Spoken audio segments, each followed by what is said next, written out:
I wonder if that wasn't people that fell into some economic strata where this bump that we've just had really crushed them, and they never came in and picked up their Buffys and whatever it was. I don't know, but there's some serious problem there.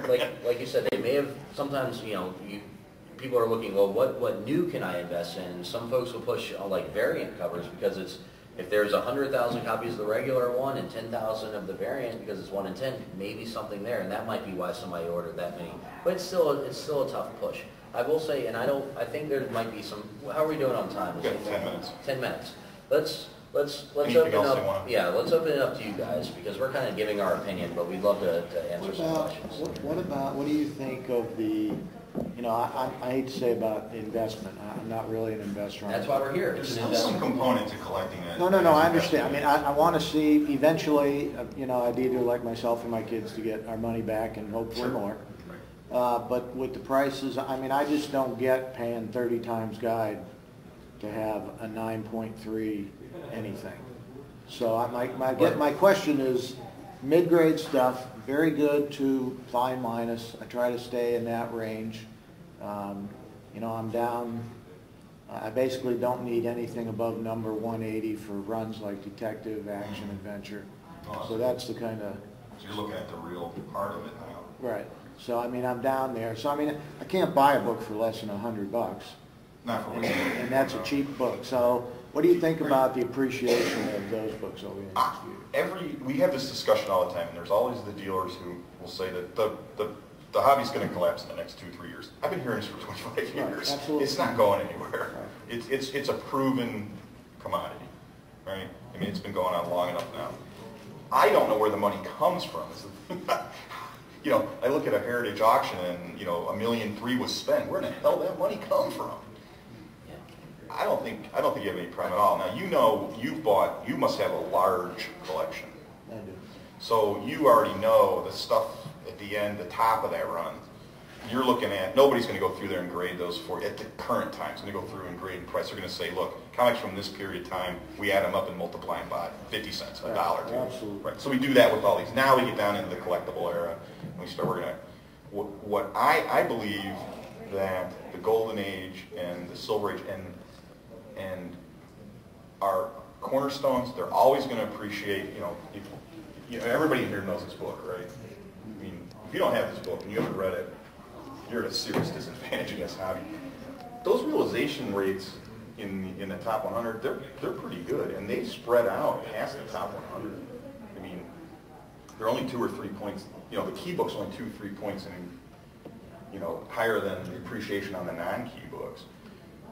The difference I see is if you're talking about a 20% increase on a $5,000 book, that's some serious money, as opposed to talking about a 30% increase on a $100 book. It's still the same increase per dollar, but if you were lucky enough to buy, this high-grade book, if you could get it, its 30% increase is going to get you to a gigantic number. It's just at a much higher, faster pace. I mean, it's going to be a giant number, and you will get it. Well, you'll need help. You'll need a service or a dealer or an auction house to help you with that. But you'll get it. The high grade stuff. I mean, and it doesn't sound like you're necessarily the 9.8, 9.9, 9.9, 9.8, 9.6 collectors. 7s and 8s in Golden Age are unusual. People are fiendish to have the best copy possible, a best condition copy that is unrestored, and I haven't seen it in such remarkableness here at this particular convention, but in Chicago, there are people who say, where is your stuff published before 1960 in 9.0 or better? Right. And because they don't even care about the rest of the hobby. And like you said, you understand that a lot of the books you're after are going to be at least $100. A lot of these guys know that what they're after is going to be hundreds of dollars because they're collecting on levels beyond what I collect at, certainly. But it's very important for them to have something that's exceptionally unique. They want a black cover with no defects. They want something with crisp corners, something that they most likely will not read, but they want to have something that nobody else has, and they'll pay an outrageous premium to have that privilege. Well, it's demand, and I would say for what you're interested in, are you aware of the Gerber Photo Journal? Oh, yeah. the relative value and scarcity index, that should be very useful for you, what you want to do. So you know, the guide's a guide, and experience is worth more than this guide. Yeah, that's not a catalog. This is the best composite of information about this hobby that's ever been. But that Gerber book is pretty reasonable, so you know, in this part here where it's 4s and 5s, I can get those books, and I shouldn't have to pay too much.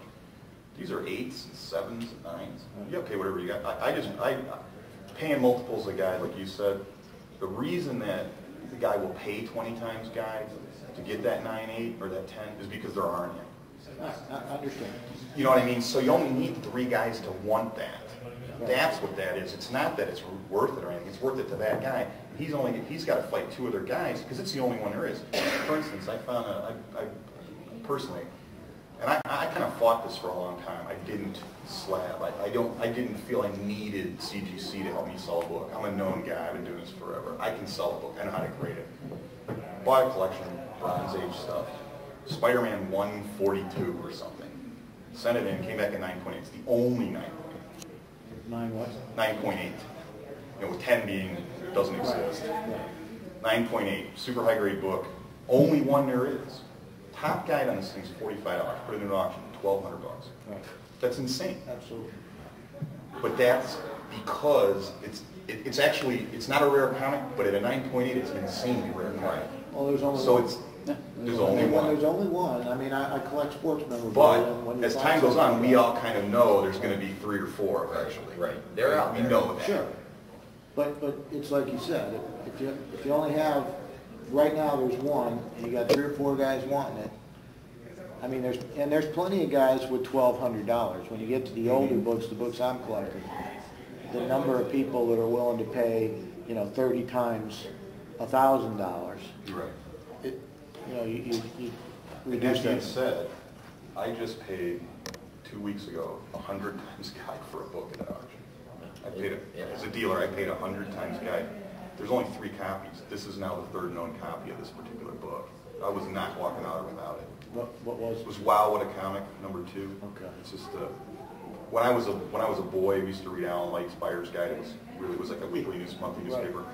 And when I was a kid, it would say, hey, has anybody seen a #2? If somebody doesn't show us when we're going to drop it out over the street, we assume it's a numbering error. It went 1, 3, 4. There never was a 2. And they were actually going to drop it from the guy, and Will Eisner, who packaged it when he was a teenager, he said, no, I have one. We made it. We did do it. So they kept it in the guide, and that was the only one for decades until Al Stoltz just found one in that Lost Valley collection. And now this one I just found at an auction down in the middle of nowhere, Southern Ohio. Pretty viable thing. Guy, okay, so this is, I'm telling you, this is it's arguably the rarest comic in the world. Maybe Famous Funny Series, that's a real comic, that actually got to the next name. Maybe Famous Funny Series 1, #1, pretty darn rare. But I think this is arguably that. Guide is $400. To me, that's just crazy. And a guide's a guide. Yeah, it's not a catalog.